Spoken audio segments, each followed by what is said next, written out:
Kharif season ఆరంభమైంది. ఇప్పటికే రుతుపవనాల ప్రభావంతో అక్కడక్కడా వర్షాలు కురుస్తున్నాయి.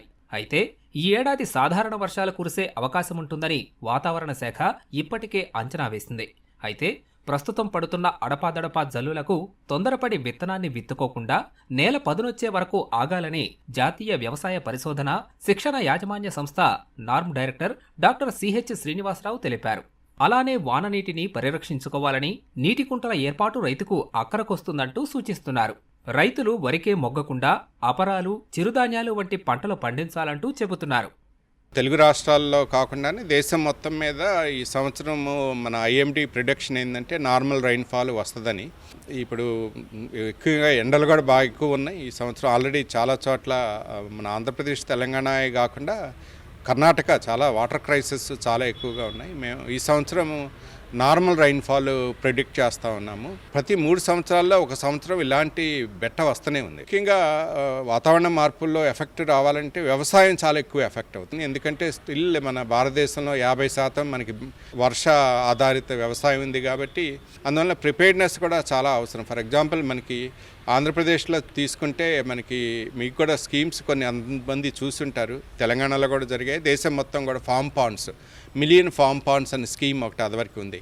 ఒకేసారి వర్షం పడుతుందో ఆ నీళ్లు స్టోర్ చేసుకొని ఎప్పుడైతే బెట్ ఉంటుందో దాన్ని ఒక మైక్రో ఇరిగేషన్, స్ప్రింక్లర్ ఇరిగేషన్ ద్వారా నీళ్లు ఇచ్చుకుంటే మనం ఇప్పుడు అనంతపూర్లోనే పక్కన చూసాం. ఒక్క లైఫ్ సేవింగ్ ఇరిగేషన్ ఇస్తే కనీసం 25% గ్రౌండ్నట్ ఈల్డ్ పెంచడం జరిగింది. అందువల్ల దానికి ప్రిపేర్డ్నెస్ అవసరం. ఈ సంవత్సరం వర్షం నార్మల్గా ఉంటే కుంటల్లో బాగా నీళ్లు నింపుకోవాలి.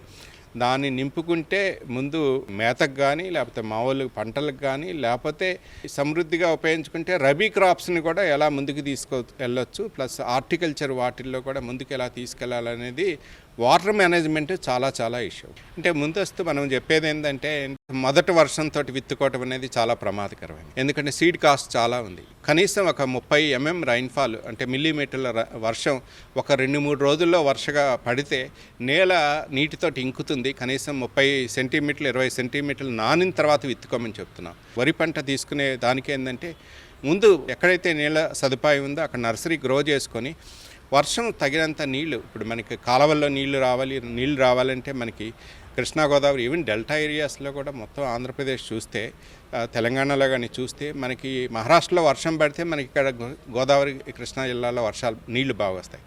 దానికి ఉన్నప్పుడు ఈ 4 రోజులు మనం ఈ టైంని ఉపయోగించుకోవాలి అని అంటే ఇప్పుడు ఒక కమ్యూనిటీ నర్సరీ, అందరూ కలిసి ఒక నర్సరీలా గ్రో చేసుకుంటే ఎప్పుడైతే అప్పుడు నీళ్లు విడుదలవుతాయో గవర్నమెంట్ రిలీజ్ చేస్తుందో అప్పుడు ట్రాన్స్ప్లాంటేషన్ చేసుకోవాలి.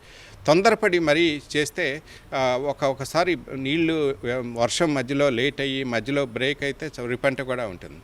అట్లనే అన్నిటికి కూడా నర్సరీ కానీ ఏ పంటకు కూడా నీటి యాజమాన్యం అనేది చాలా చాలా ఇంపార్టెంట్. మనకి ప్రిడిక్షన్స్ కూడా ఇస్తున్నారు. ఐఎండీ కాకుండా మన ఇప్పుడు కృషి విజ్ఞాన కేంద్రాలు చేస్తున్నాయి, వ్యవసాయ విశ్వవిద్యాలయాలు చేస్తున్నాయి. ఆ రకంగా పంటలు కొంచెం అంటే మొదట ఇప్పుడు ఈ జూన్లో మనము తెలుగు రాష్ట్రాల్లో జూన్ మొదటి వారంలో వర్షాలు పడతాయి. ఈ సంవత్సరం అప్పుడే పడుతున్నాయి.